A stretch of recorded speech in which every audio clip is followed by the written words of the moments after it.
was trying to convince him that he needed to really think this through, because I felt it was going to cost him basically his job, which it did. And then at the same time, I think it's going to affect future hiring, of him being hired again.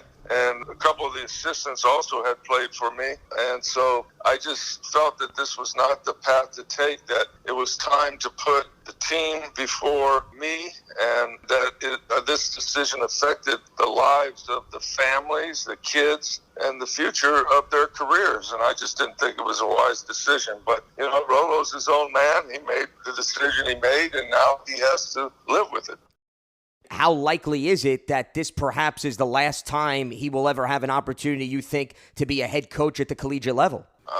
I told him that I don't think he'll ever be a head coach at the collegiate level again, unless it's 5 years down the road and somebody wants to hire him at a lower level. But I don't think a D1 school, because he's now suing the school and he opted to do what he did, I don't think anybody will roll the dice with it. Well, and I don't think that's very surprising, considering that's going to be some baggage that he's going to carry with him for at least the immediate future and probably for a very long time. But let me ask you this, and maybe this is taking it a little too deep from a psychological level, but we always question, Coach, when a player doesn't want to make a sacrifice, whether it be mental or physical, we question whether or not they truly love the game. How fair is it to say that coaching football is not the number one priority for him if he's putting his maybe personal beliefs ahead of that? Well, I mean, in his mind, he has to believe that this is the right decision for his family, however that comes down. Obviously, I don't think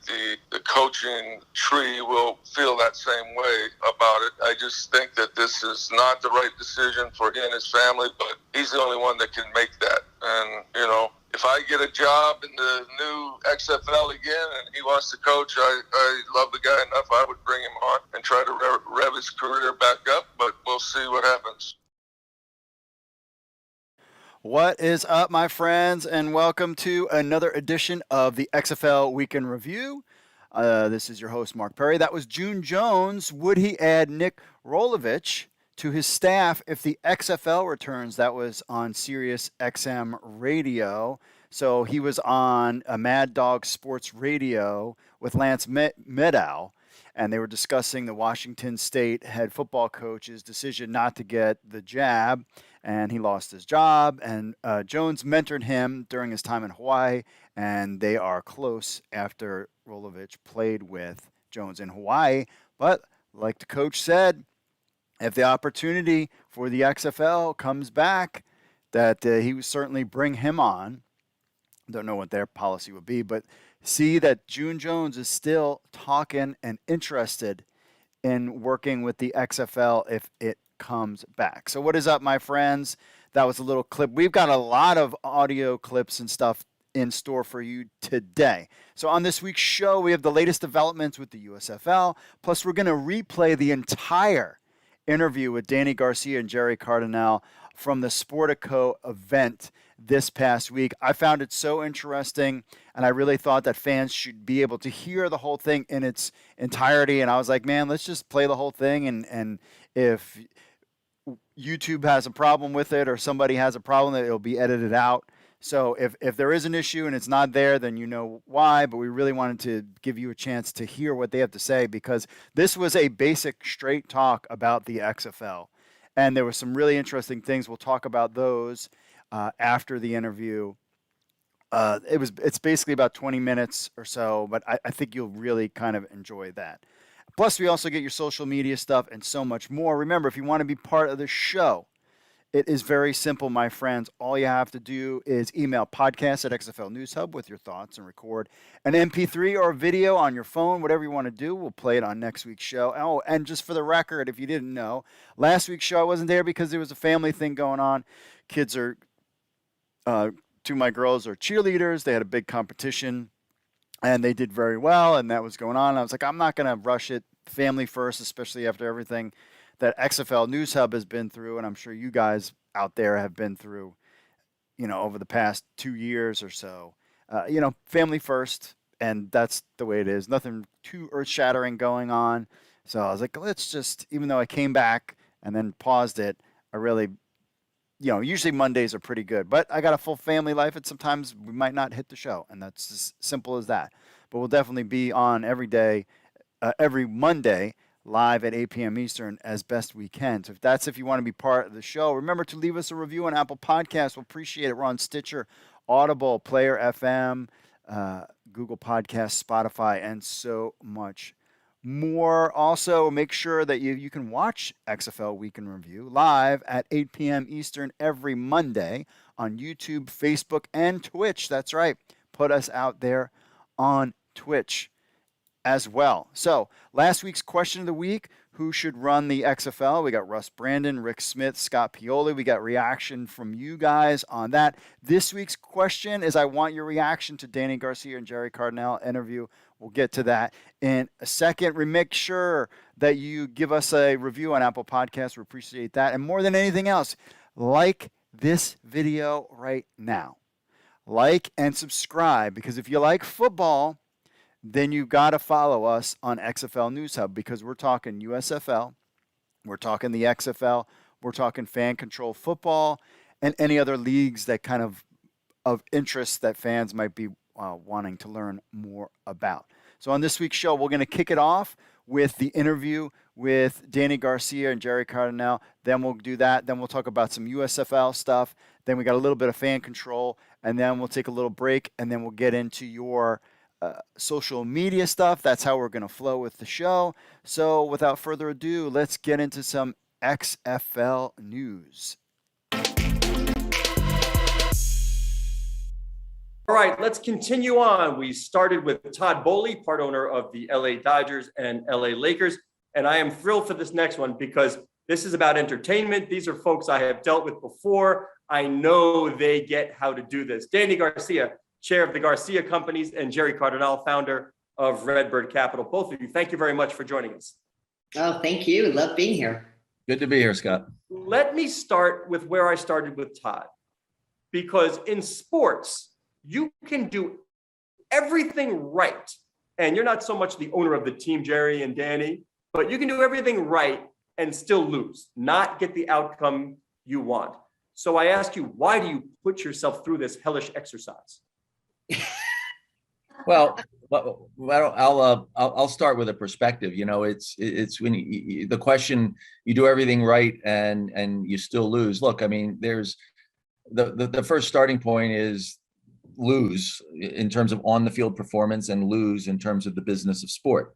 And I think doing everything right, really commingles both of those. Obviously, sports is about winning, but, I think my view on winning, and Dany and I are collaborating, as you know, on the XFL, our view generally, even at the league level, is there's winning in terms of putting a great product out there and the win and loss column being in our favor. And then there's winning in terms of, the professional business around it. And one of the things that is really exciting about our collaboration together with Dany and Dwayne and myself, and then generally what we've been doing at Redbird in sports, is the opportunity to continue to professionalize the business of sports and to continue to bring scalable capital to that. And so I think that I would say that balance is very important. How did the union come to be? Dany, walk me through how that happened on the XFL. How did this union come to be? Absolutely. It's a great union too, because it did come to be never in person. We were looking at the XFL property. Gerry and Redbird were also looking at the XFL property in bankruptcy. And we were both so excited about the prospects of what could be, the art of possible with this brand in particular. And as we were circling around, I was hearing so much about this incredible individual and really getting an opportunity to know the Gerry Cardinale story and the Redbird Capital Partners story. And we knew that to do what we needed to do with the XFL, we needed extremely strong and innovative partners, like hands down. You just needed strength across the board. And so as we were looking at it, and we saw that Gerry also had an interest, it gave us an opportunity to meet and to talk about, what do you see? What do we see? And we had viewpoints that just added to the bigger picture. And all of a sudden, myself and Gerry, DJ, were having these dynamic conversations, and we were so comfortable with the fact that we were so like-minded. We were very clear in our ability and our desire to win, and very clear in our desire for what we wanted the XFL to be for the fandom and for the players. And then through that, we kept talking, we kept discussing, and then we made a move together. In the parlance of business, am I right in saying you were looking at a distressed asset that was a nice compilation of content and intellectual property? Is that right? And then from that discussion, what do you say we can do together? Yeah, look, I mean, that's exactly right. And in fact, I don't think I would have done this without Dany and Dwayne, because, you know, they bring a very unique set of talents and skills and experiences. They are intellectual property in and of themselves, and particularly in the crossing of live event entertainment, real intellectual property and content. That's how you have to approach this. And what their vision really was to create a live event entertainment company rooted in legitimate football. And that Venn diagram is really exciting, because I think we can each bring a lot to that from our various backgrounds. And so the synergy of that collaboration is exactly what you're getting at in your question, Scott. And that's what's so exciting about this, because that if we can do that will have derivative implications for all sports and all leagues, globally as well as in the United States, because these are all multinational entertainment properties now, and I think they're all grappling with the fact that they're real entertainment companies at this point, not just sort of hobbies or just sports teams or leagues. Yeah. Every time I talk to an owner these days or a commissioner, I keep talking about scale. Yes, in arena is important, but it's a finite number of seats on a finite number of nights. You guys don't like finite, you like infinite. So do you look at it in terms of technology and scale? How can I reach the entire world, and how do I grow beyond just the games that are being staged on the field? I think that, Scott, that's absolutely right. When you were talking about the earlier question about the wins and the losses on the field, and Gerry was referencing the wins of the business model and the scope, our background in entertainment and in live properties and in film is about the universe winning. Right, the complexity. So for myself, for DJ, for Gerry as well, it's not difficult to be thinking globally on every property. Whenever we put our heart and soul into or say yes to a property, we're immediately starting with a global framework. So we don't have that learning curve that many owners or many individuals in the sports industry has. We're automatically looking that way, and we begin building out in that manner. Can we have sort of an emergency board meeting of the XFL right now? If two makes a quorum, that's fine. You two have the discussion. What is the discussion now? Gerry, what do you say to Dany? Dany, what do you say to Gerry? Where are we? Where are we going? Look, it's the same discussion that we had when we first decided to come together, which is, how do we build a company that is both the convergence of live event entertainment and sport. And again, it's that what we talk about today is exactly what we started out doing a year ago, and it's been a little over a year ago that we came together. And it's really the overlay of everything that they do in terms of a real entertainment company with an engagement with fans that is global in orientation, that is delivering must-carry content. And my input will be, how do we make this a company? How do we get this to pay for itself? And you put that together, and that's where the magic happens. And we're in the middle of that right now. And you'll be hearing from us, as Dany will tell you, you'll be hearing from us, with an increasing crescendo over the next many months, because we're ready. We're getting ready to start to debut some of the things that we've been working on. Dany, what's the market feedback been? What are you hearing from folks that you're pitching? So from our feedback, what's interesting, what we continuously hear, especially in our relationships, is what's next? Where is it? What's happening? Our partners, our media partners, our entertainment partners, our sports partners, our consumer product sports partners, all have the confidence because they've worked with us historically. So they know what it means when we begin to add dimensionality to a very linear type of business plan. All right, so all of a sudden you're having 1 month and it's as if you've been in business 3 years, right? You're adding depth, you're executing multiple layers at the same time, so that fandom and the athletes and the property is being experienced in a much larger way. So what we continuously hear is when are you ready to talk to us? What do you have next? What can we know? And I think that's very, very exciting. I think there's a challenge in what we're doing because for our fans, for the fandom, we have to stay so quiet, right? We can't be quite as transparent as we want to be because of the amount of infrastructure that's happening in strategic planning. But for our partners who are in the business and understand the business, there's an incredible anticipation. And I think that's very exciting. Yeah, it seems like with greatness on the ice with Wayne Gretzky, remember what he said? Don't skate to where the puck is, skate to where it's going. Yeah. Are we talking about the same thing in terms of running sports and entertainment companies? What's next? You said, what's next? If you're where you are now, you're probably already too late. So well said. Agree completely. Gerry, I don't know if you want to comment to that. Yeah, look, I mean, it's always been about skating to where the puck's going. You know, I've said for 20 years now, I mean, I've watched this escalation in the sports industry, and you've had these incredible, advancing valuations around sports, which we've all been witnessing, participating in, and watching. You could have said what a great job Sportico does on those valuations. Exactly. And look, I mean, Sportico, what you're doing on that is part of skating where the puck's going. I mean, there is no equity research out there in sports that guys like us can rely on. And a lot of it's been anecdotal, and now we're starting to professionalize. And obviously Forbes is out there, and you guys are now really taking a run. That's skating to where the puck's going. That's bringing a business mentality. And as you watch capital, especially our kind of professionally formed capital, come into sports more and more, you're going to see the rules change. You're going to see ownership change.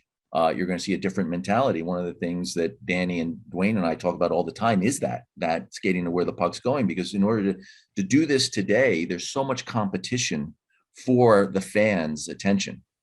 And the one thing I'm learning just watching Dany and DJ is, their engagement with their fans. It's so authentic.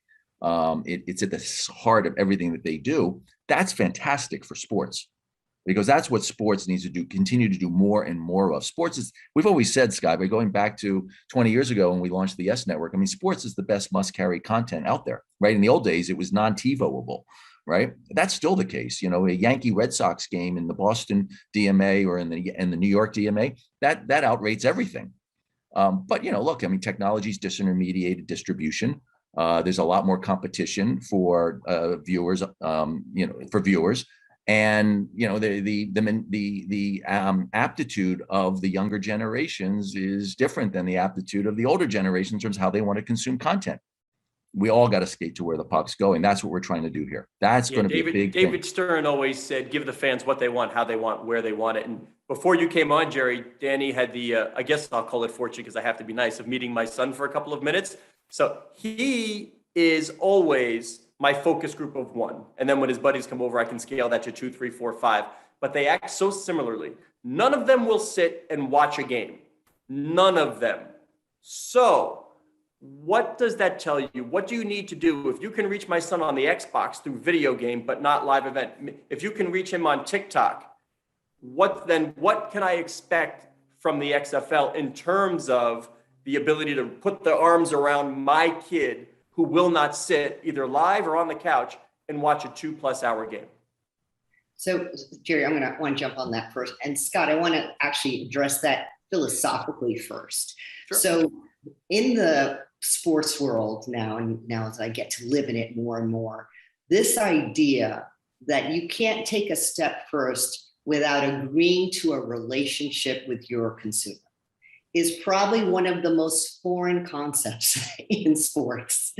And the mindset that sort of, it's a transactional mindset, and which is what it used to be. It's understandable. In film, in entertainment, in any IP that you're branding and is more entertainment driven, you immediately say, I start this and I'm going to have a relationship with my consumer. I don't care if they're 3 or 93. And that means I have to learn all those skill sets, open myself up, stay holistically extremely broad in my concepts. So I'm not getting over a hurdle of, oh my God, how am I going to connect with them? Because I already agreed that connection is key to success. This is one of the huge innovative aspects that we get to do within the XFL, because it's not a mental leap for us. So then If we're saying, how are we reaching them? There's no attachment to the fact that it used to be a 3-hour game or a 2-hour game or 4. That doesn't matter. It's switch the innovation, bring it down to the technology they like, because the fact is, it's not just about putting it in front of their eyes. It's making sure that we're meaningful so that he wants to wrap his arms around it. So you begin with that point of view, and then you start looking at the executions. The executions actually become more transparent. So Gerry, let me ask you this. I've heard time and again from folks in sports that COVID has accelerated, and you can fill in the blank there. COVID was an accelerator. In terms of private capital in sports, what has COVID accelerated, and what do you think we can extrapolate from that down the road? Well, look, I think when COVID hit, in every industry, there was capital that was looking for COVID trades. COVID trades didn't really happen. There were some pockets of distress, but when you bring it back to sports specifically, since that's what we're talking about, I would say that what the lesson coming out of COVID, and maybe, I don't know if it accelerated it, Scott, but it certainly reinforced it, is the premium value of that content, that live event content. People, if anything else, and we were in the middle of making our investment in Fenway Sports Group at the time. And what I took away from that whole COVID experience was that we all got an appreciation for maybe something that we were taking a little for granted prior to COVID, which is, that getting humanity together in a contained arena or stadium and watching a really dramatic event that provided great entertainment value. Look at what we're seeing right now with the run that the Red Sox are having. I mean, that's just great stuff, right? And COVID kind of reinforced that, because when that was taken away from everybody, I think that was a shock, right? Can you imagine life without any of that? And so I think that's the most important point. The secondary point, look, I mean, capital has been finding sports, and it's really interesting because I'm of two minds on that. I think, we've seen a lot of capital being formed generally. We've seen the SPAC phenomenon. We've seen, different, a lot of capital chasing sports, because sports is one of those things. I've said for a while, sports is like the new Hollywood now. And what's interesting about sport, everything seems to keep going up. And generally in investing in today's world, everything seems to keep going up. And, my only caveat is to, for everybody to just hold on for a minute. I mean, everything going up all the time forever is not, that's not possible. And that's not Darwinian. That is not going to continue. And responsible capital has to come into the space. There's definitely a need for responsible capital in sports to continue to create businesses in partnership with rights holders. That's great for the ecosystem. The COVID thing, I think it started with a lot of people looking for COVID trades, and then there's a lot of capital around. We just got to sort of navigate through that, because I don't think a ton of capital being poured into something is necessarily the best for the ecosystem. Sure would be nice though if you own the IP and the distribution channels, right? Why are we not cutting out that middleman? You said what, sports is the new entertainment, Dany? Do you agree with that? Is it new, or I mean, you're out there in Hollywood. I don't know if it's so new. I never contradict my partners in public. Actually, I think that's a really, Gerry, I think that's a great reference, and you can see it with the number of individuals flocking to sports as an investment vehicle, as a property. The truth is, sports is dynamic experience. It is content that you must see, as Gerry referenced earlier, to finally have individuals understanding that and understanding that value. It's, when they say you can't write this stuff when it's real life and it's better than, a made up story, sports provides that on a weekly basis. So I think there's greater opportunities when people understand that the lens and the viewing and how you are discussing and how are you engaging with the content, knowing that that's actually an open door. Because I will say, as entertainment sort of lands or wraps around sports is behind, right? We know when it comes to the technology that you see or how you experience in content, a lot of that doesn't live in the sports property, and that's an opportunity there. So, it does make sense to me that the lens is there and that entertainment is so heavily, and sports is the new Hollywood. One of the things I love, Gerry, about one of the companies you've invested in, you mentioned Fenway Sports Group, is that Fenway is a platform company. It's technology, it's real estate, it is content. And I think you need to view it that way these days. Of all the opportunities of buying sports teams now, you know what a prospective owner tells me these days? If it's just a team, I ain't interested. I need something else to sink my teeth into. I think the world is catching up to the John Henry notion, whether it's Harris Blitzer, MSG, that the game itself, those teams, it's not enough. There's got to be opportunity to scale far beyond just the games. And I'm just curious how you two view what folks are doing in the industry in terms of the teams and brands as centerpieces to much bigger pies. Oh, look, there's no doubt about it. I mean, when you cross that proverbial $1 billion valuation threshold, these no longer were your hobbies for, these became real businesses. And once they became real businesses, you bring other elements into it. They have to pay for themselves. There needs to, capital needs to evolve around it.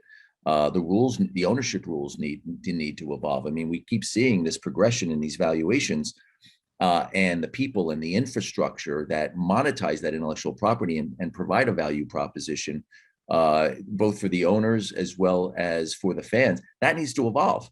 And look, I mean, people, it's interesting, your anecdote that, team owners or prospective team owners say, I need something more to sink my teeth into. Let me tell you, there's also a math equation here, which is as these things get more and more pricey, you need to find a way to buy down that valuation. And, real estate, ancillary real estate around sports properties is one way to do it.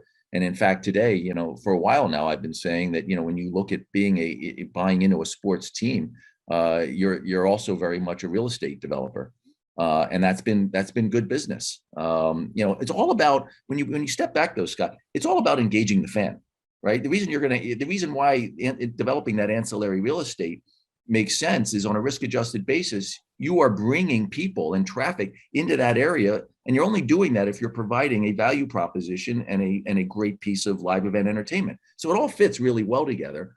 That's Dany's point, which is, the new Hollywood concept is fascinating because, there's an opportunity for sports to evolve and learn about how to engage fans. And they've been engaging them for a while, but the world's changed, right? Technology's disintermediated. There's a lot of competition. And I actually think that, sports can learn a lot from, some of Hollywood coming into this and really leaning into the entertainment aspect to it. Dany, let's get out on this. I'm curious, sports has always been about wins and losses. That's how you've been judging success. Can you build around the entertainment aspect alone, where a business model is not really determined by the scoreboard? I just want people to come in and be entertained and have a good time. I can't guarantee a win if I own a team, but I can guarantee that you're going to come and have a good time. Is that enough? You know what that is? Well, I would say the premise of that should be enough, right? Because the yes to that requires an incredible skill set. What you're agreeing to is so much of a dynamic experience that's not just a dynamic experience happening around the ball, right? So there's a fundamental, you can't say, right, because there's two teams. So you commit to what are you going to see? How are you going to experience it? And I'm going to commit to that experience and that viewing opportunity to be as dynamic and engaging as possible, right? And then you begin to look at all of the other aspects of the universe around the football. So if you have the skill set, if you have the depth, and if you're used to that sort of width, right? Because it's many, many lanes that you're agreeing to control, you can say yes to that proposition.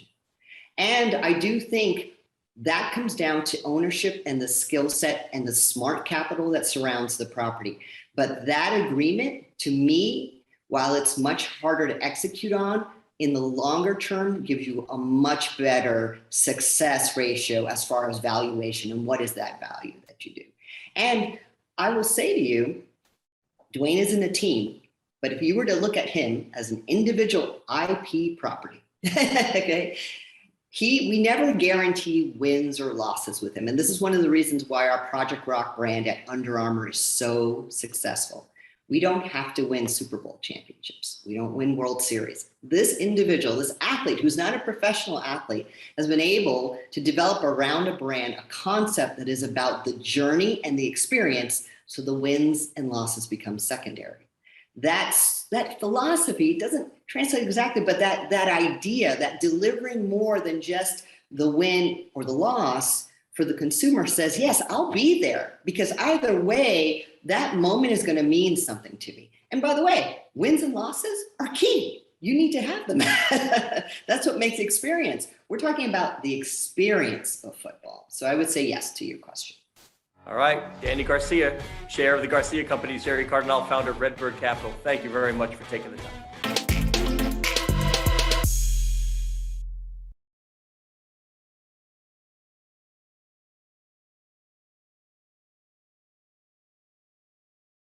There we go. All right, we are back. Lots of interesting responses, fans chatting it up in the chat room. What did you think hearing from Dany Garcia and Gerry Cardinale talking exclusively about the business of the XFL, something that we were like, do these guys even care anymore about this stuff? And now you heard it from them. So basically what you're kind of getting from the gist of that conversation, one is that Gerry and Redbird is the money, and Dany Garcia and The Rock are kind of the entertainment piece. And they kind of did it together because they realized that together that they could do it. You heard Gerry talk about, it intrigued him about, working with Dany and The Rock on this property. And they said too that they're listening. They're listening to the fans. And they're building this big thing, and we're all fans are like, come on, tell us what's going on. But they're used to a different kind of process. And as Dany Garcia said, they're used to that in that world where the fans were in a different world and we want to hear. But clearly this is something more than just the way the USFL is presented, which is just they're going to turn on the lights and play some football.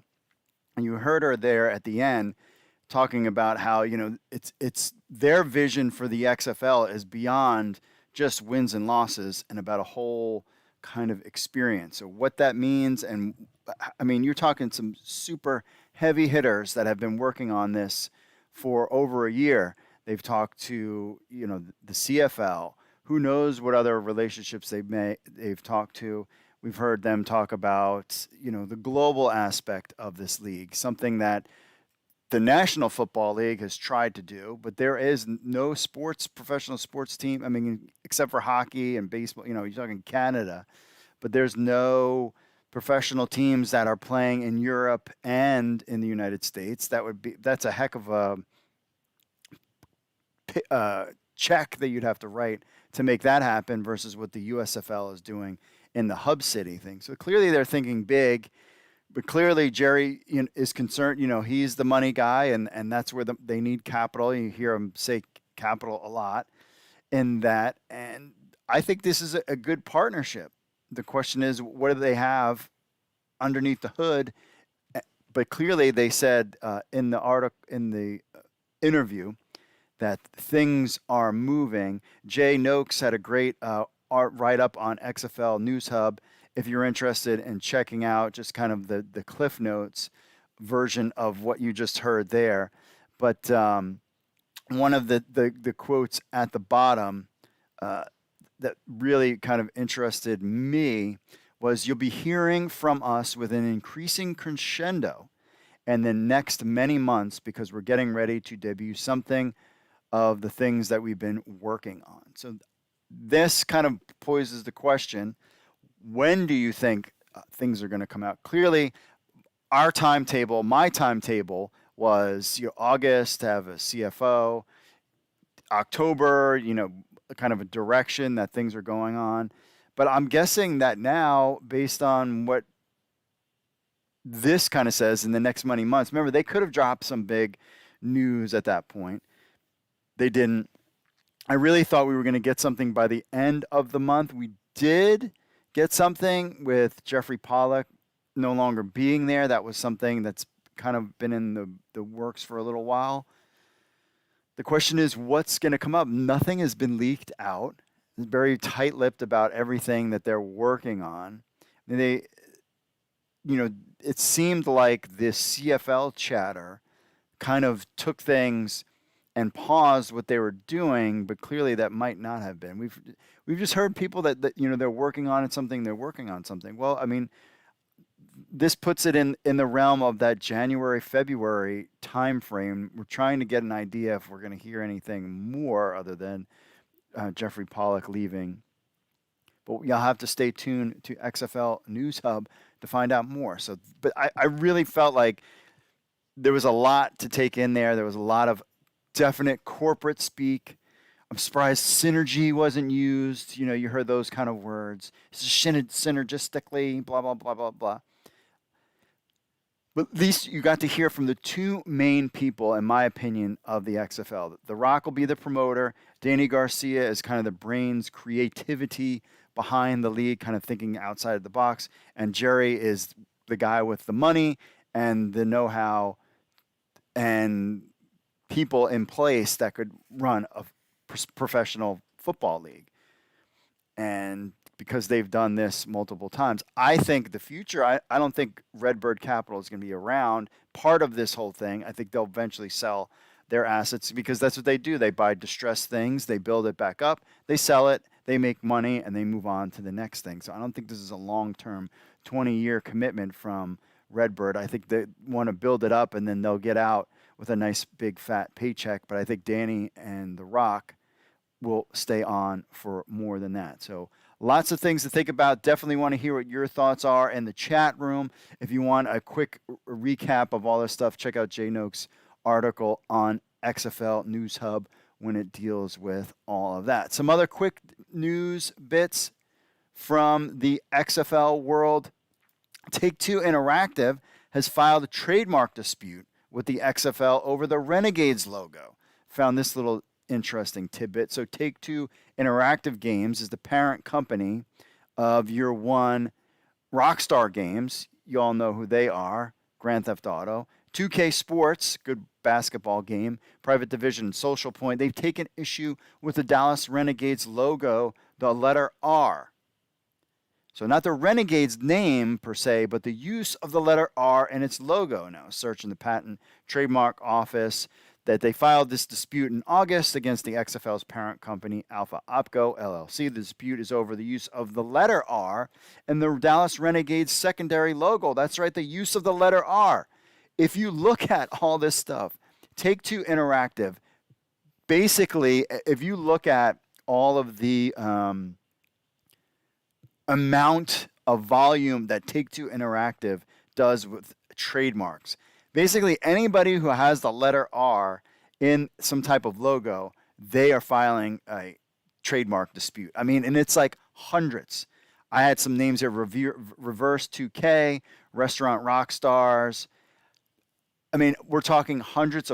There's somebody probably filing these things out on a daily basis. Anytime anything has to do remotely close to the letter R. So I kind of said there, well, maybe you should worry a little bit less about your dang logo and come out with another Grand Theft Auto that's been 20 years in the making. I think I got some heat for saying that. But it's true. Put your resources to making a new game rather than filing trademark disputes. The trademark issue isn't the first to hit the XFL. In July, the Houston Astros filed a dispute over the term for the H. That trademark was used at Houston Roughneck games. And in April, the NFL, Tennessee Titans, and New England Patriots filed a dispute over the Roughnecks oil rig and head logo. So there are still things going on behind the scenes. You got to think about the XFL is not only dealing with these things now.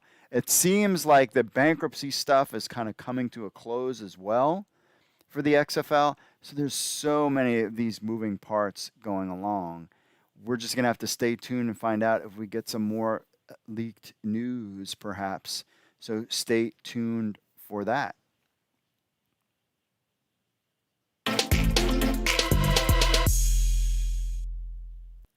All right, let's continue on. We started with CBS 42 News anchor Art Franklin back live now at Legion Field with the president of the Alabama Sports Council. Art?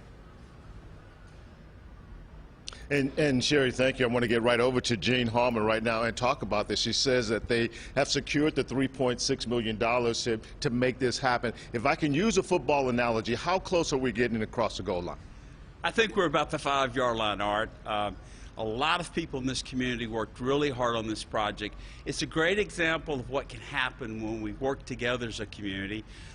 They're working on the finer points of the contract, but an entire football league is going to bring its entire season to our community over a 12-week period, which is unprecedented.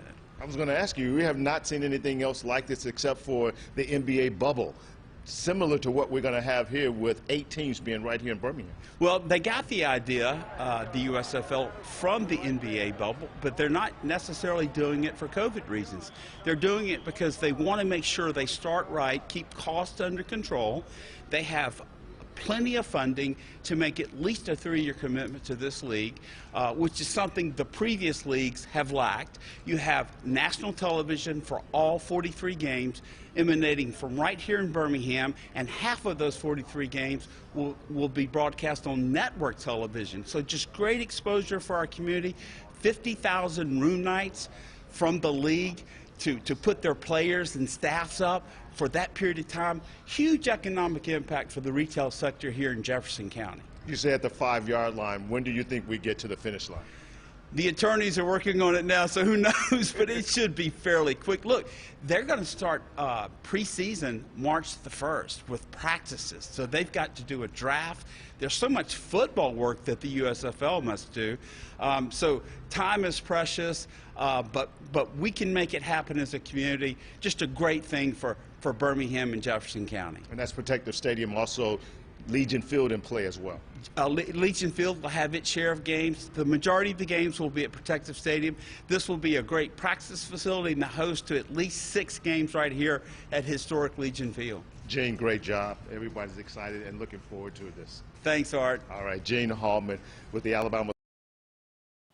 All right, so you heard it there. That was Gene Hallman of the Alabama Sports Council. He was at Legion Field. Appreciate CBS 42. We got a full video there, an article on XFL News Hub.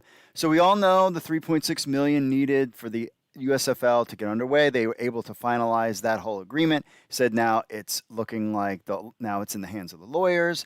But this was the interesting part that he talked about. Look, they're going to start the preseason March 1st with practices. So they've got to do a draft. That's in his opinion. They have to do a draft. Now that we have the location in place, next up the USFL to run the league, who is going to run the league? Who is in charge? What are the kind of coaches will come on board?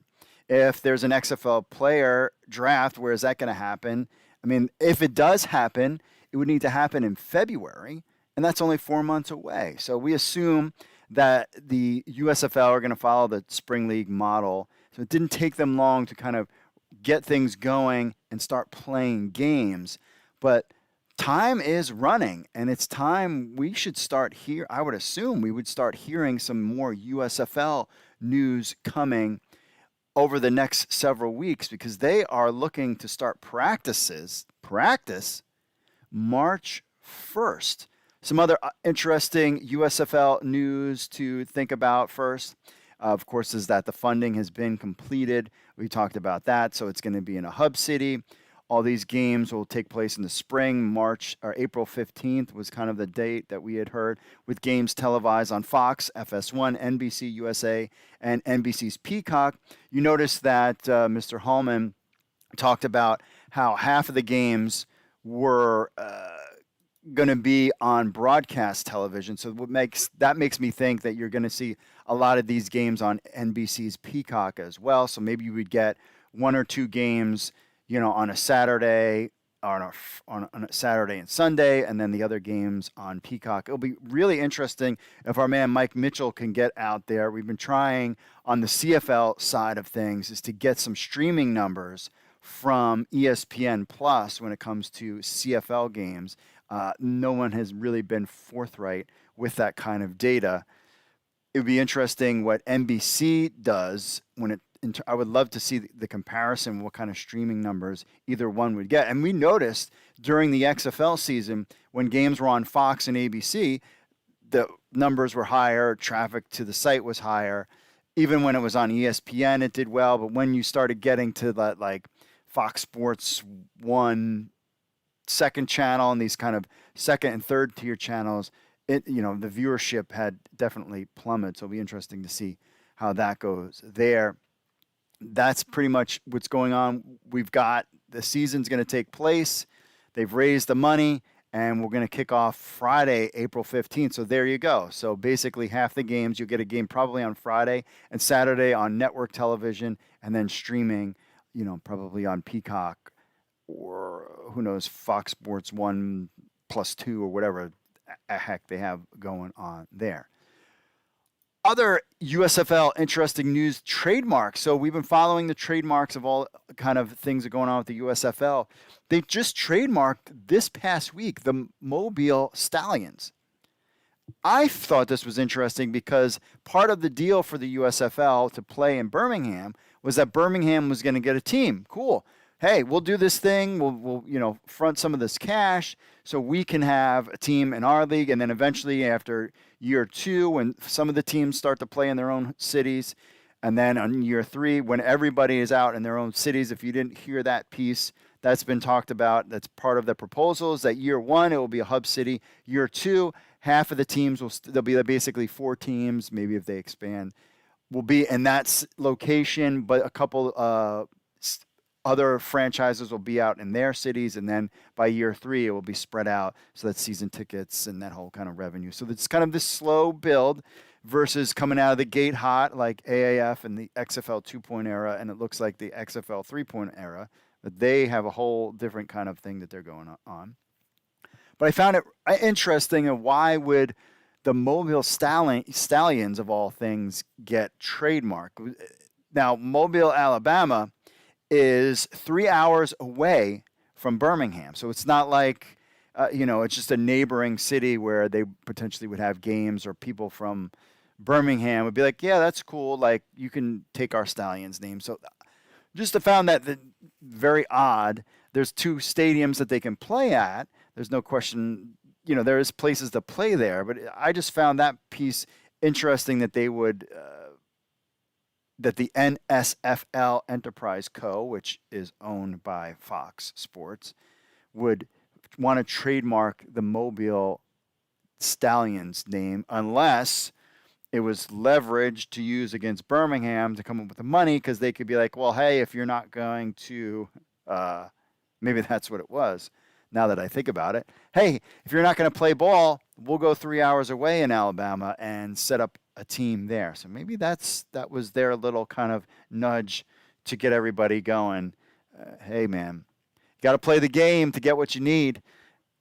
I just thought that was a little bit interesting behind the scenes there.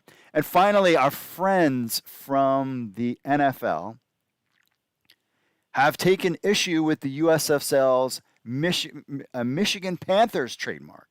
So we had talked about last show all the different, there's 15, now 16 different USFL names from all over the place, some from the past, some new. But now the NFL, who has taken issue with 2 of the XFL's names, have also taken issue with the USFL's Michigan Panthers, Broskis. I assume, and I know, that the USFL's Panthers were around way longer. Michigan Panthers, I should say, been around a lot longer than the Carolina Panthers, my friends. Carolina Panthers were an expansion team. I remember when they were an expansion team. So Broski. I'd like to thank Seth Spooky Listens for giving us that tidbit on that information. But the NFL has taken issue with the Michigan Panthers trademark. So we'll kind of keep an eye on all these little trademark issues for you guys out there, just keeping you in the know when it comes to everything USFL.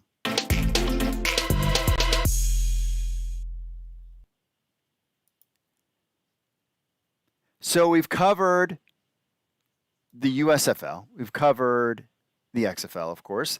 What about what's going on with fan control football? I think this is actually pretty cool. And this is something that I will just say that us at XFL News Hub have been exploring the crypto space when it comes to things that we want to do in the future with what we're working on. I'll just leave it there. But Fan Control Football introduces the Ballers Collective, the first ever NFT project. What is NFT? NFT is non-fungible token. It sits on the blockchain. Most likely they're using Ethereum to run this NFT.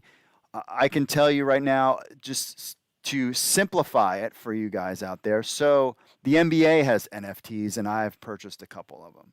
So for $9, you can get a pack. You get three video clips.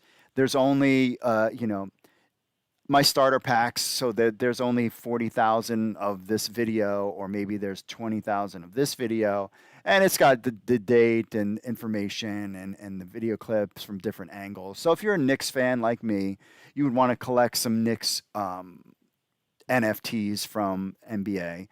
They're kind of like trading cards, but NFTs take things to a whole nother level. Now, granted, they're digital, so they're not like Beanie Babies or baseball cards.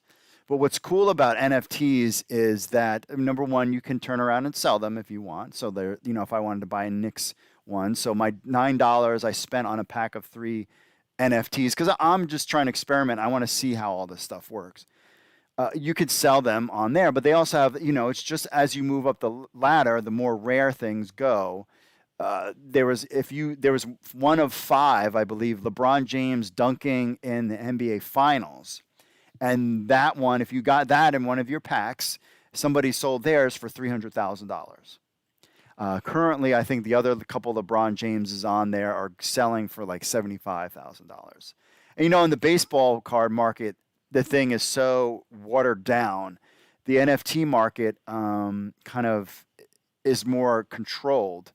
What's cool about NFTs, for example, is the NBA doesn't do this, but you could do this, is say that, hey, everybody that buys a pack of NBA cards, we're going to airdrop you $1,000 worth of Ethereum to some random person, because everything is in that controlled digital environment, that non-fungible token environment.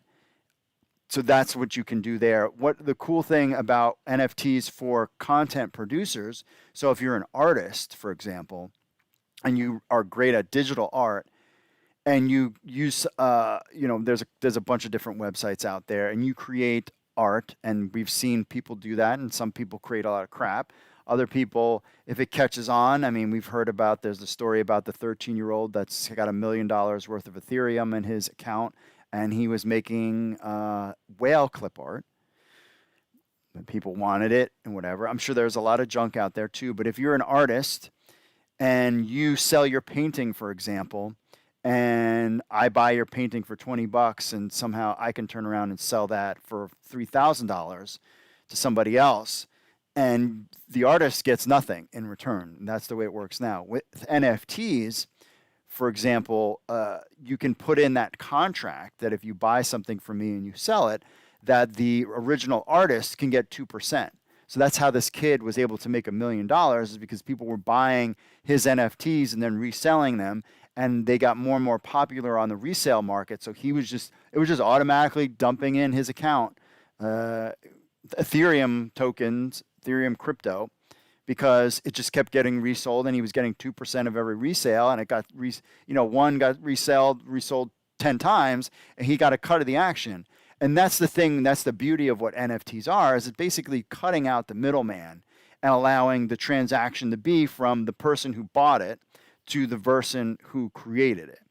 And because a lot of the middlemen, as we know, take a lot of the action. And this goes for now, people in the music business are starting to look at NFTs because of the same thing. I don't know if it necessarily will resell a song, but if your favorite band had their album on an NFT, every time you played it or however it works, like they would get a cut and it would go directly to them and not a third party.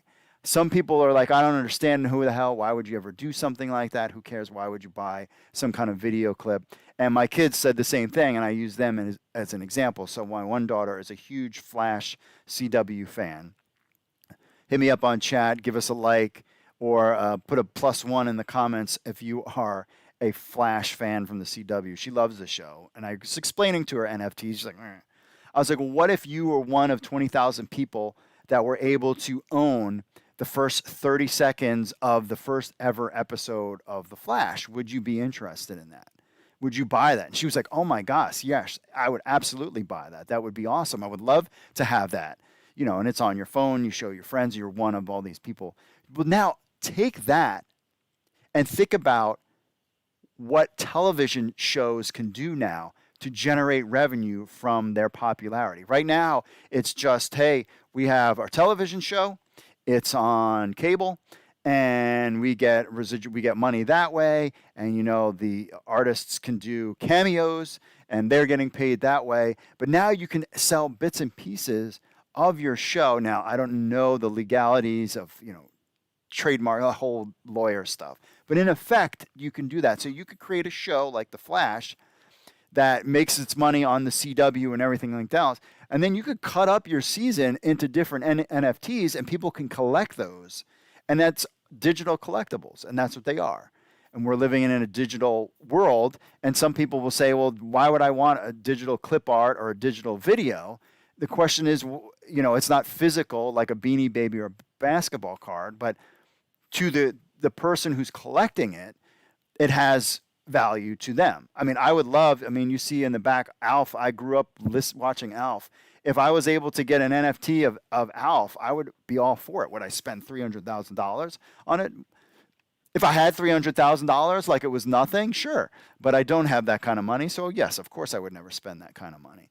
But, you know, if I was a millionaire and I wanted to get all the collection of the NBA top shots of all the Knicks, would I spend some money on it? Sure, why not?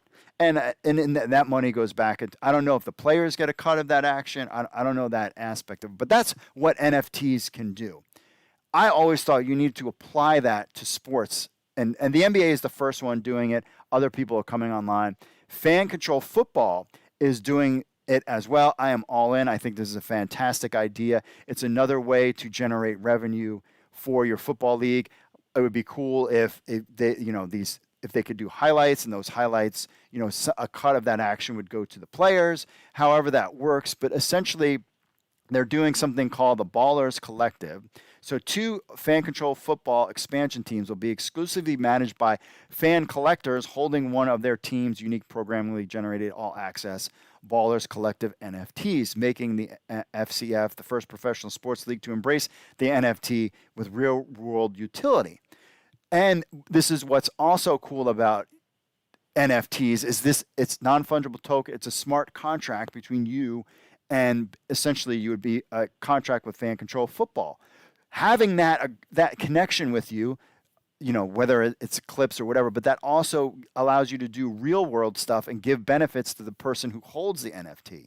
Because remember, just like that little kid that was selling his NFTs and getting 2% of every transaction, that connection, which you can't get when you buy Beanie Babies or baseball cards, trust me, this is the collectible universe is going towards the NFT space. I'm telling you, it's happening, so buckle up. So the benefits include voting power for player drafting, game day playing calls, replay reviews, team and league operations, VIP experiences, game tickets. That's the key.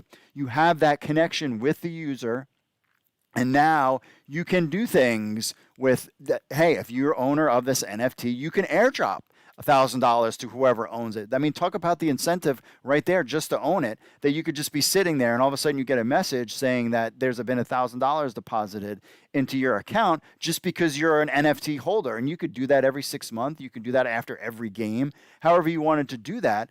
And that would incentivize other people to collect that. So have fun with your baseball cards and your Beanie Babies. That gets you nothing, but an NFT, you have the opportunity. You could be one of 10,000 people that after every game gets 1,000. This is not what they're saying that they're doing, but also with the NFT gives you the ability for game tickets or VIP experiences. You're an NFT holder, and this gives you extra rights to do certain things, and now you go to a game. Hey, here's my NFT. Yes, you know, you can unlock things. Like there's just you can just be so creative when it comes to NFTs that I think this is a fantastic thing that Fan Control Football. I will absolutely be an NFT person holder of one of these things for Fan Control Football. I can guarantee that.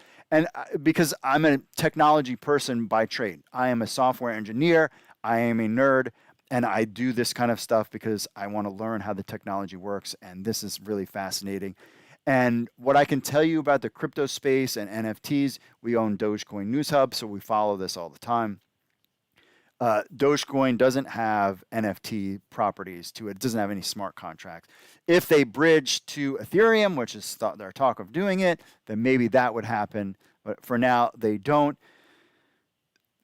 This stuff is so new that no one. It's like when the cell phone first came out, no one envisioned Pokemon or Google Maps or TikTok and Instagram and whatever other kind of crazy stuff that goes on with the phones.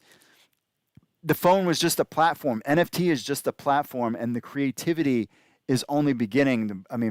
The blockchain essentially is the platform. Cardano is the sort of middleman. And then that's how, this is how it all works. Now, I think this is cool. I'm all in. I can't wait to be part of the Ballers Collective. I haven't decided. I know there's 2 teams. I'm waiting to hear all about that stuff. But remember, a Fan Control Football, their games are going to be on NBC as well. So you think about the USFL on Peacock. Fan Control Football is going to be on Peacock. Where does this leave the XFL? We do not know. But I'll keep you posted, and we'll definitely kind of do a video of me getting involved with the NFT space and with Fan Control Football. We'll kind of see how it all goes. But I really, if they do it right, it could be a very cool interactive thing. I don't care about making play calls and all that kind of stuff. I'm not really interested in that, but definitely the NFT space is something that I'm interested in, highly interested in, and I'll just leave it at that. Also, I also wanted to point out is that I definitely will be going to a Fan Control Football game as well as going down to the USFL to check that out this year. So have that in your back pocket. All right, my friends, we'll take a little commercial break, and we'll be back with your social media stuff right after this message. Stay tuned, my friends.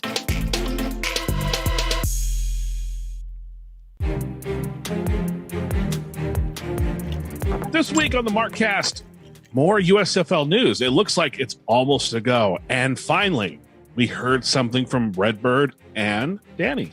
Yeah, we're hacking into the Sportico, live streams. We're pulling clips for you.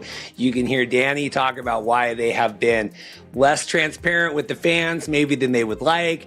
Gerry Cardinale is talking about the global vision for the XFL. That's exciting. And then, I think it's all systems go. We are kicking off in April in Birmingham for the USFL 2.0. We've got Natea J coming up. McLeod Ben-Thompson, he's finally the face of the franchise here in Toronto. There's finally a team that said, okay, he's our guy.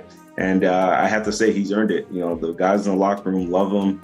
The fans obviously love him. Color commentator of Paul's Toronto Argos. Natea is coming on. Natea had like an earthquake during his interview. Like part of his picture fell. It's be ready for it in the interview. It's very exciting.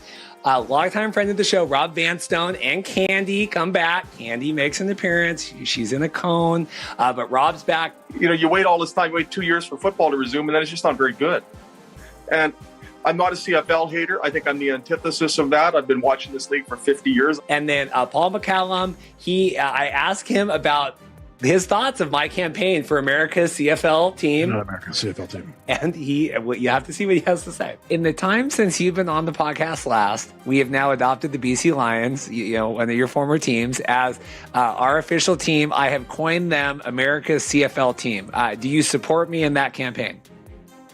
Yeah, I think so. I really do. Also, the big cameo surprise. Reed got a cameo. It's going to be great to see who that's from.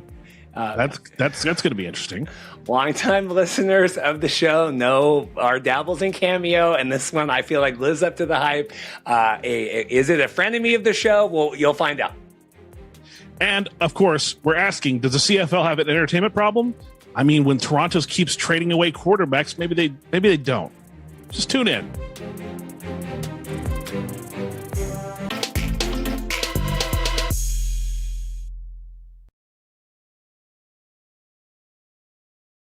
I always forget to press my button. We are back, my friends. What's up, everybody in the chat room? Apparently, we have some issues streaming onto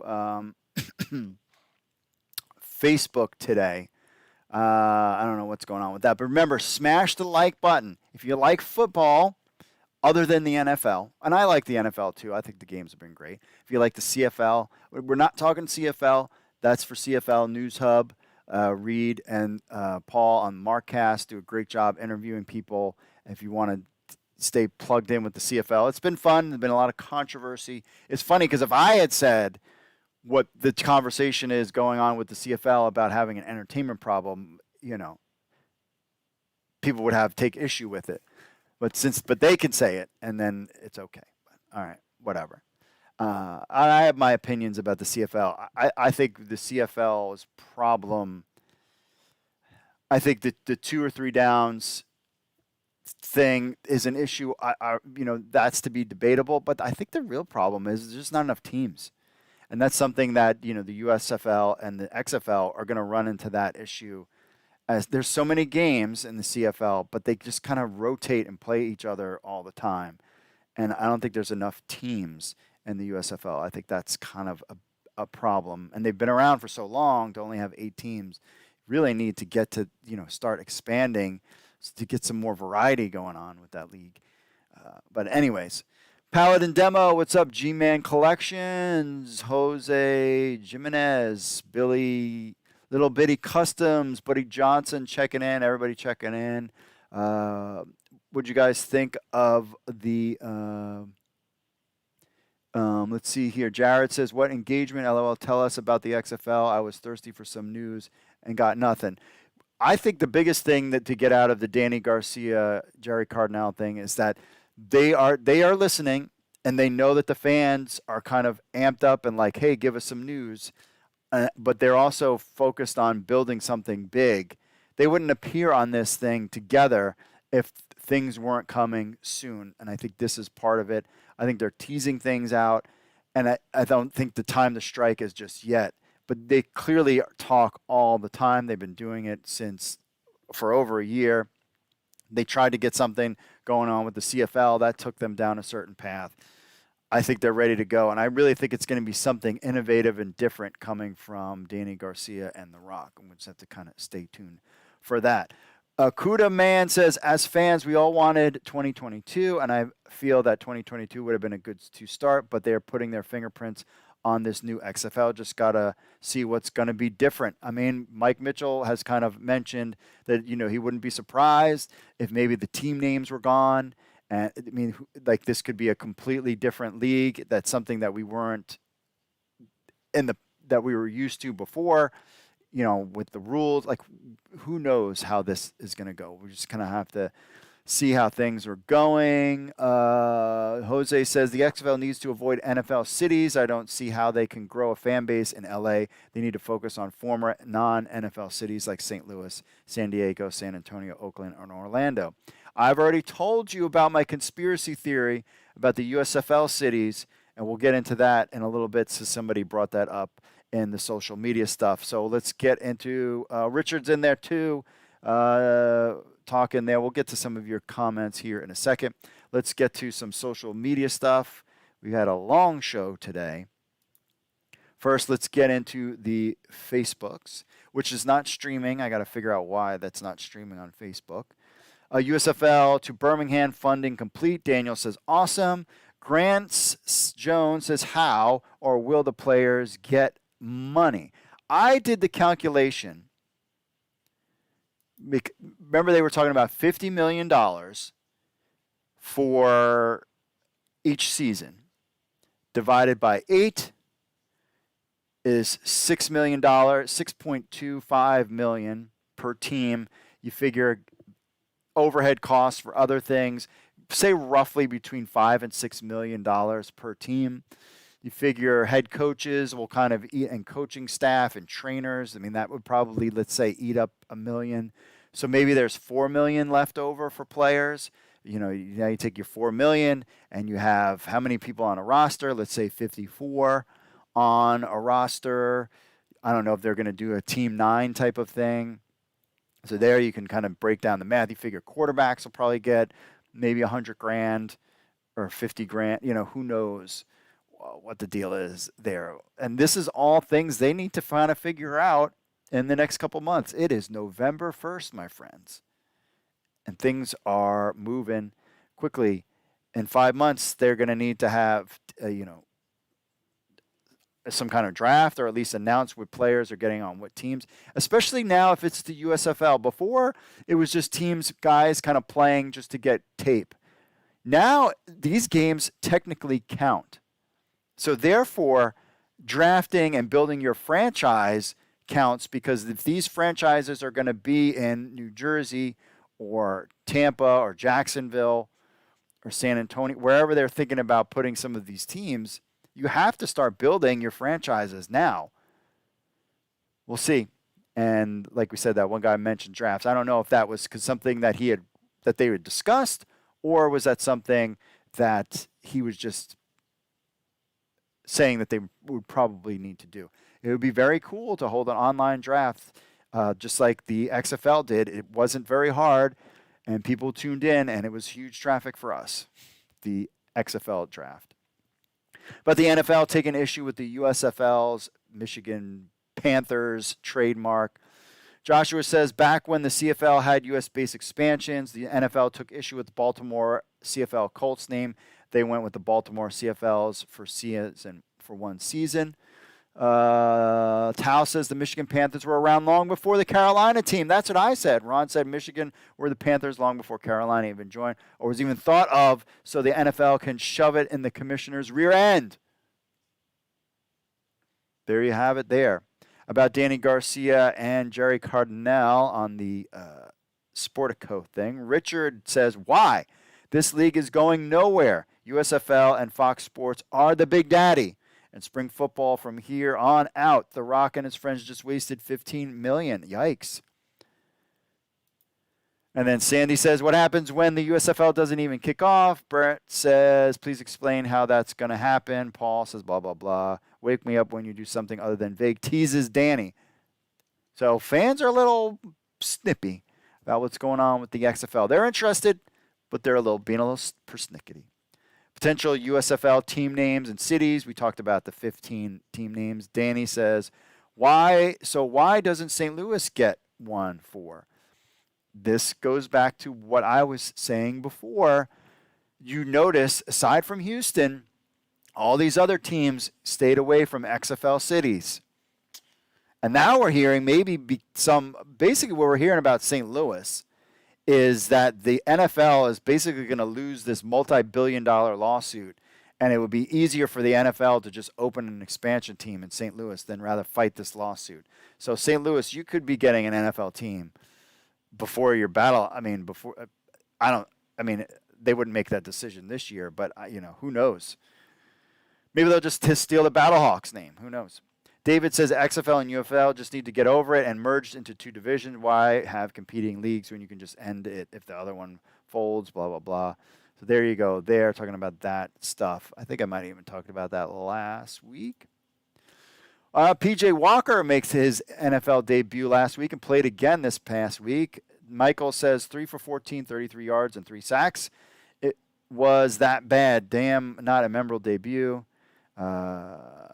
It just talks about AAF, but he wasn't in AAF. Michael brings up a good point. PJ Walker is on the last year of his contract. He could be right back in the XFL. I don't know, but I knew he played this weekend. This week we got Josh Johnson, we got Taylor Heineke, and PJ Walker all playing in games this past week, though some of them for just a little bit. About the supporters believe Birmingham football fans will back the new league. Kiri says UFL needs to look north if they want fans in the stands. Regional and state-named teams like Rocky Mountain would play to Boise, Denver, or Nebraska. Lincoln and Omaha, Dakota, Sioux Falls, New York would play in Rochester, Syracuse, Albany. St. Louis, San Antonio. He's talking about all these things. He's basically saying Birmingham has been done over and over again. I mean, somebody really wants to make the Birmingham area stick when it comes to a football franchises. I think these guys will go out in different areas rather than just the NFL. We heard Oliver Luck talk about the NFL and why they picked the cities, because those were the biggest cities. So even if you have 100 million people that were, and Jets and Giants fans, that you could get 100,000 of them to follow you in New York, and it's big markets, which means big media, which means get the word out. If you're playing in Omaha or Boise or Quad Cities or Grand Rapids or Anchorage, Alaska, you're not going to get the media run as if you are in LA and New York.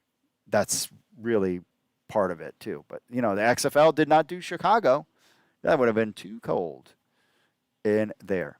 And finally, who should run the XFL? Russ Brandon, Rick Smith, Scott Pioli. Cordero says, I don't know much about these guys, but Smith was pretty solid for the Texans. I agree there. Michael says, Rich Smith. The United States Football League should be looking at whoever doesn't make the cut for the XFL. These guys are excellent candidates. I agree. And we've talked about them last week. Who do you think is going to be there? I got Rick Smith, Scott Pioli as 1A and 1B, and then Russ Brandon. I don't know, except for his issues with the background. It's kind of sketch, but who knows what we're going on there. All right, my friends, let's take a quick break. Let's just keep going.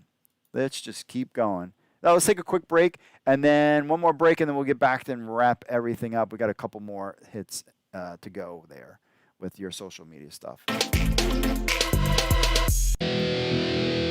What's up, XFL Army? If you're a fan of the XFL News Hub and you have a telephone, which I know all of you do because you're sitting there playing on your phones all the time, then why not download the XFL News Hub app? That's right, it's on iTunes. It's on Android. We have an Android version and an iPhone version of the XFL News Hub app. So what do? You get the latest news from XFL News Hub, the premier source of XFL news in the universe. Plus, you get push notifications when we have breaking news. You will be the first to know. You can leave a comment on some of the news right from your phone. Plus, you get this podcast on your phone as well. Remember, you can leave us reviews on the Google Play Store or iTunes. It links to our other social media accounts, and so much more. Be in the know. I know you're on your phones. People are on their phones all the time. They never get off their phones. So why not just download the XFL News Hub app on your Android or iPhone today? All you need to do is go to the Google Play Store or iTunes and just type in XFL News Hub. That's XFL News Hub. Download our app on your phone today. Speaking of XFL News Hub app, we actually are working on an update to it. Once that update is released, we are coming out with a CFL News Hub app as well for Android phones. So we got it all covered. We got a Dogecoin one. We've got a Pro Wrestling News Hub one. We have an XFL one that needed to be updated.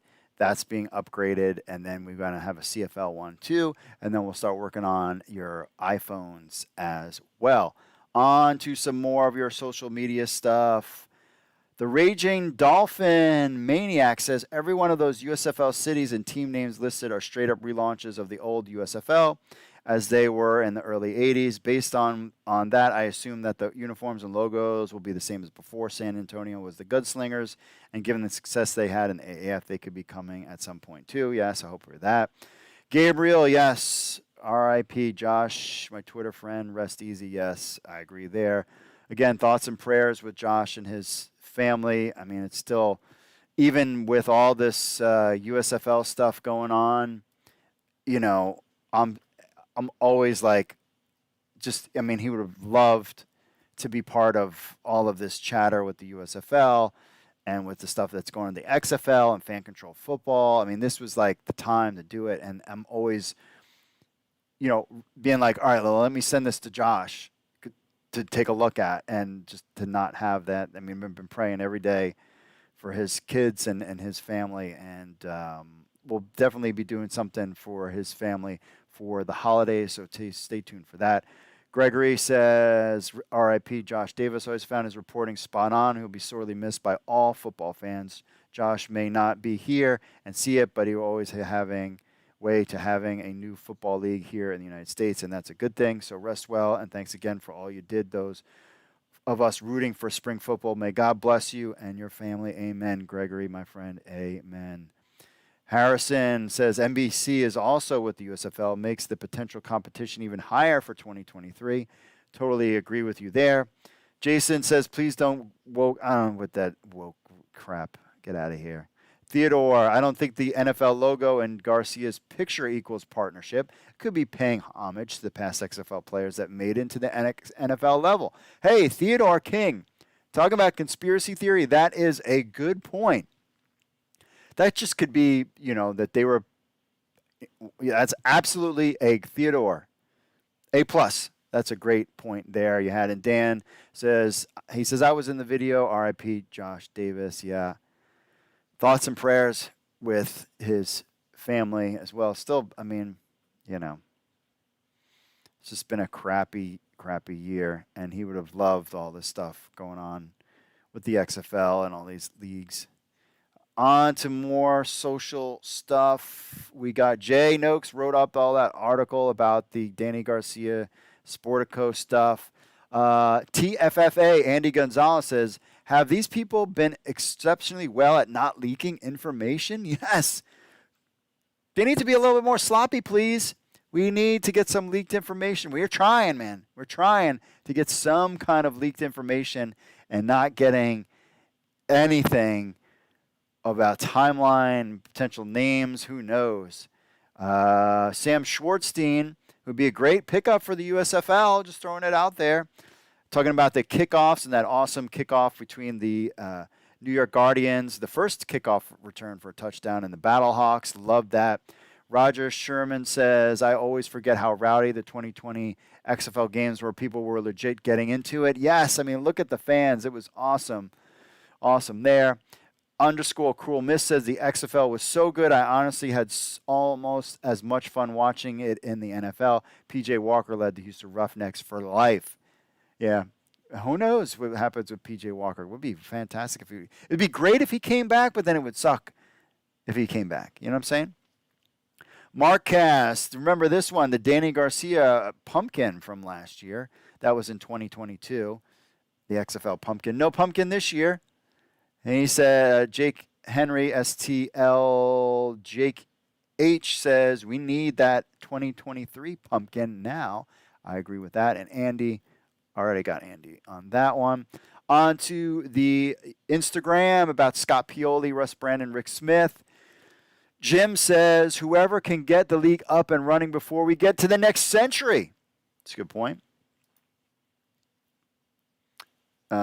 Soccer Girl says, for sure. Kyle For Real says, Pioli looks like a hitman. Does look kind of cool. My NFL career says, our vote is on Rick Smith, but interesting either way they go. XFL _ fanatic says, Peyton Manning. Peyton Manning is not on any of these lists. That would be a huge get, too. I don't see any relationship between Redbird Capital. Did The Rock a friends with any of these guys that he could bring in? The only one that Redbird is friends with is LeBron. Well, LeBron's busy. Could you imagine bringing LeBron to run the XFL? That would be kind of weird. All right, let's get to your social, some emails real quick. Jim's checking in, says, I think you know that I'm a huge fan of the XFL News Hub. So with that, I am truly sorry for your loss of a good friend and colleague. I read a lot of Josh Davis' columns, and he was great. I just finished up with your latest podcast. What you mentioned about Mike Mitchell's comment regarding Josh always rooting for the underdog was pretty refreshing in my book. I've always rooted for a secondary professional football league, spring of course, to make it without the NFL. I agree. So that kind of hit home for me when Mike Mitchell likened the underdog to Josh. Spring professional football is a huge calculated risk, in my opinion, and that can succeed. Josh Davis wanting to work for the XFL News Hub was a calculated move on his journey of being a professional sports writer. Absolutely. I'm really glad you guys connected because the path he took isn't over. I'm sure he is looking forward to you taking this thing to the next level. Amen, my brother. I'm glad you're back, my friend. I'm back on board as well with future spring professional football. Hope it is the XFL. I'll be making a donation to Josh's family. Josh, I'm sure, is very appreciative of what you're doing for his family. Jim, checking in. Amen, Jim. Appreciate the email there. You're totally right. I mean, and that's kind of what, I mean, we're all kind of interested in what's going on with spring football. We like the stories. We like the underdog. I mean, and having Dany, Garcia, and The Rock bring that to life could be a very interesting, whole new dynamic to the XFL. Because, I mean, it's all these second chances. Think about June Jones and the coach that got fired for not wanting to get the jab. Basically, like, he's out of luck. However, I'll hire him with the XFL and see what happens there. I mean, he does a good job, redeems himself. I didn't know about the whole suing the school thing. I'll see what happens there. On to a couple more. Ken sent this in. He says, can you see this as Fox? I think I have this in the right order. Just some thoughts. Hold on. Okay, yep, I got it. He says, can you see this as Fox using this as a filler for time slots in 2022 and then maybe a merger with the XFL in 2023? Reason why I say this is because the USFL is staying away from some obvious cities, St. Louis, San Antonio, and San Diego. I agree with you 100%. I thought for sure. If I'm the USFL, I'm absolutely going after St. Louis and Seattle, two of the biggest XFL cities, and they did not. What does that tell you? And he goes on, NBC being involved, which is a big rock partner, and if the 4 teams on the USFL shop are the East Division, then they steer clear of Tampa, New York also. My guess for West would be Oakland, Denver, Michigan, and either Arizona or Houston, as I feel the Roughnecks will be in San Antonio.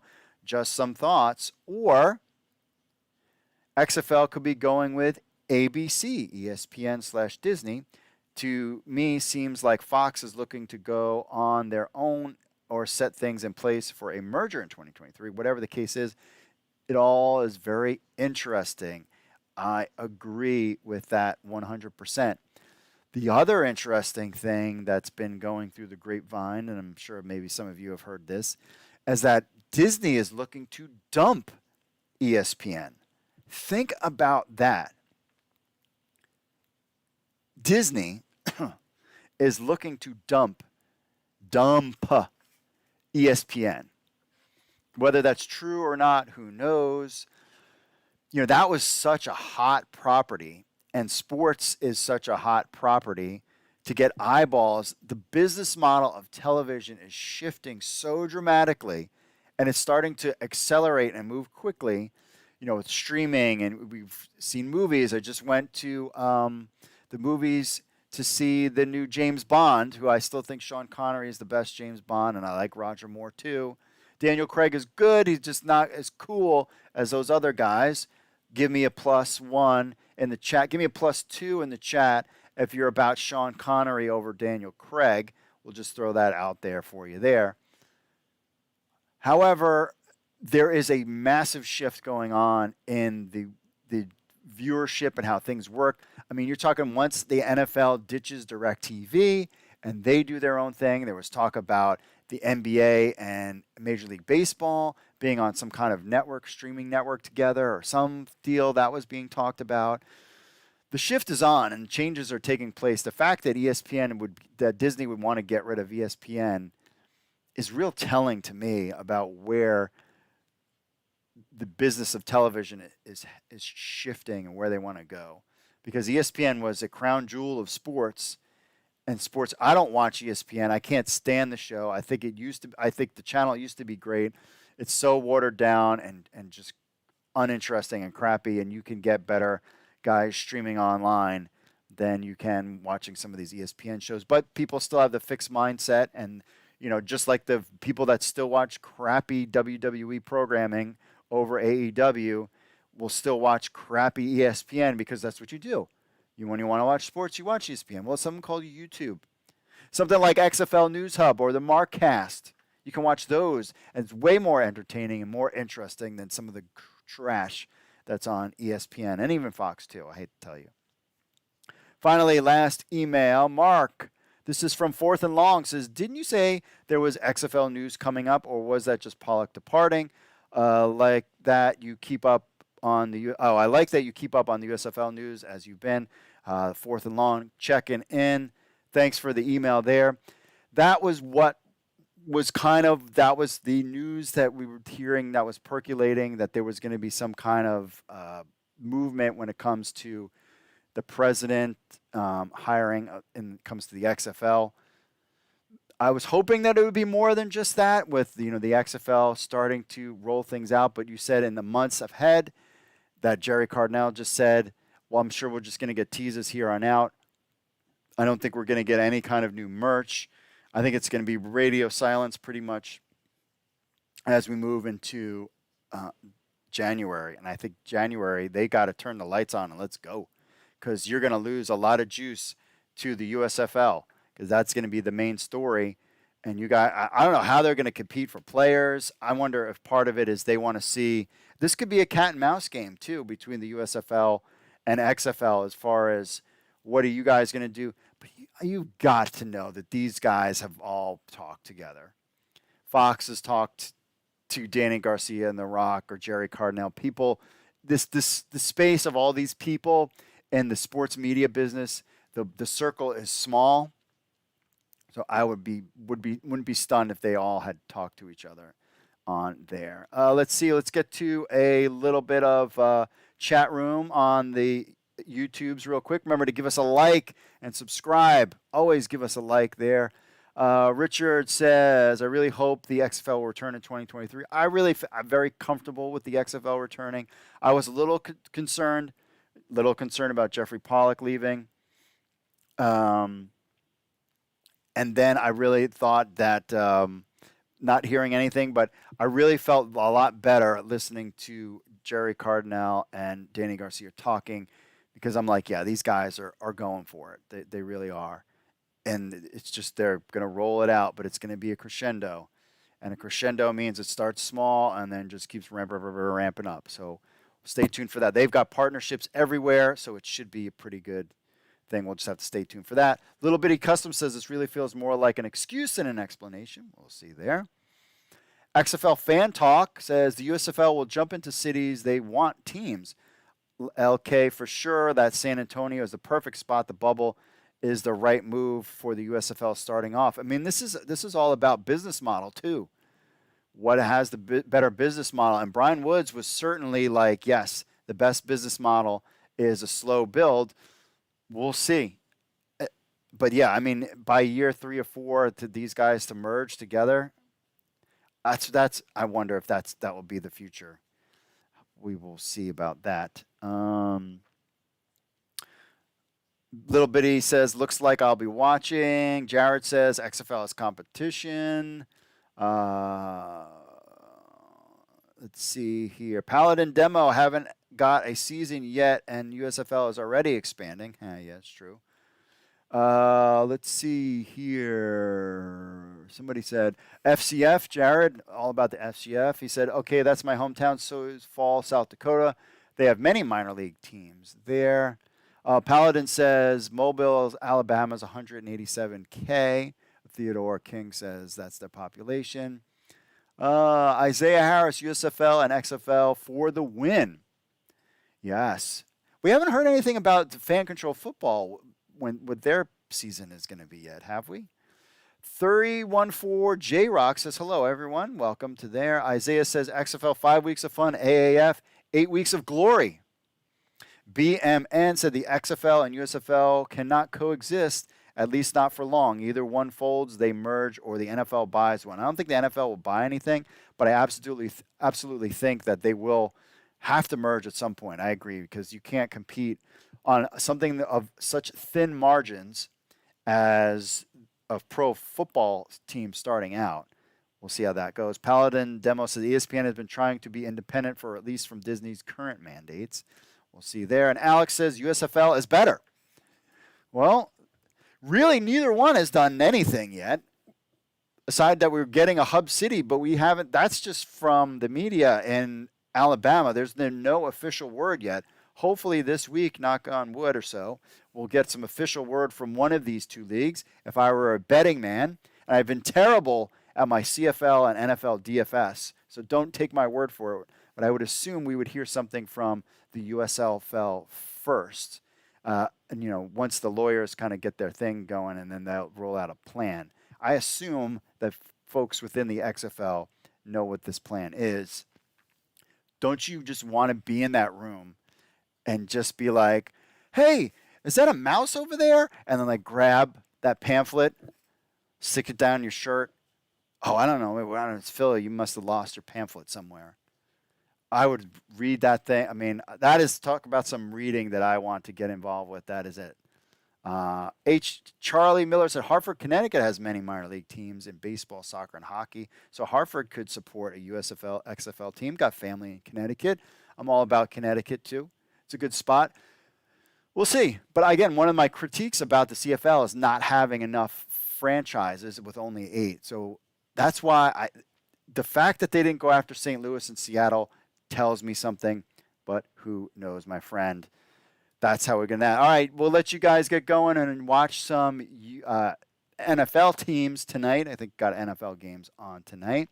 If you want to be part of the show, remember to email podcast at XFL News Hub with your thoughts, or record an MP3 or video on your phone, and we'll play it on next week's show. That's all you have to do is just record something and send it to us. It's all that. We'd like to also leave us a review on Apple Podcasts. We're on Stitcher, Audible, Player FM, Google Podcast, and Spotify. And watch us live, XFL Week in Review at 8 p.m. Eastern every Monday on YouTube, Facebook, and Twitch. We got some fans out there. What's up to the Twitch army? Building that thing up as well. Next week's question of the week is very simple. Reaction to Dany Garcia and Gerry Cardinale talking XFL. We'd really like to get your thoughts on that. We're also coming up with an update for our Google app for the XFL News Hub, so you want to make sure you get that as well. Show notes, xflnewshub.com/XFL-podcast. Join our Discord as well. We'll get some chats going on in there about what's going on in the world of the XFL, USFL, fan control football. Those are our priorities right now. We'll see what happens there. All right. Thanks for listening, my friends. Thanks to everybody in the chat room. Mahalo. Mahalo to June Jones out there too, my friend in Hawaii. Can't wait to go back there. God bless, my friends. Seriously, I appreciate every single one of you coming in, hanging out, doing, you got other things going on in your life. You come in here and just chill with me. We talk some XFL, USFL, fan control football. That's awesome. God bless.